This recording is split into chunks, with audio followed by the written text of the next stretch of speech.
রাউজানে অগ্নিকাণ্ডে ক্ষতিগ্রস্ত মানুষের পাশে দাঁড়িয়েছেন পৌর যুবদল নেতা মোহাম্মদ রেওয়াজ। রাউজানের সাবেক সংসদ সদস্য আলহাজ গিয়াস উদ্দিন কাদের চৌধুরীর নির্দেশনায় শনিবার 8 মার্চ সন্ধ্যায় রাউজান পৌরসভার 7 নং ওয়ার্ডের শাহনগরে অগ্নিকাণ্ড কবলিত এলাকায় গিয়ে ক্ষতিগ্রস্ত 10 পরিবারের মাঝে কম্বল, খাদ্য সামগ্রী, বাক্স ভর্তি কাপড় নিয়ে ছুটে যান তিনি। এ সময় তার সঙ্গে ছিলেন উত্তর জেলা যুবদলের সদস্য ও পৌরসভা যুবদলের প্রভাবশালী নেতা মোহাম্মদ রেওয়াজ, সমাজসেবক মোহাম্মদ সালাউদ্দিন, পৌরসভা যুবদল নেতা আবু বকর সিদ্দিক, চট্টগ্রাম উত্তর জেলা স্বেচ্ছাসেবক দলের সহ ক্রীড়া বিষয়ক সম্পাদক মোহাম্মদ আলী সুমন, পৌরসভা স্বেচ্ছাসেবক দলের যুগ্ম আহ্বায়ক সাবের সুলতান পারভেজ, পৌরসভা যুবদলের সদস্য শহীদুল ইসলাম,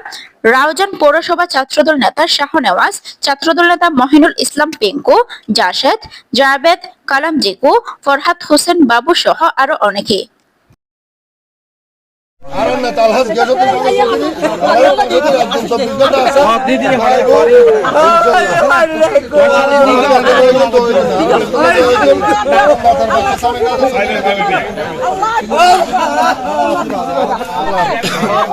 ভিডিও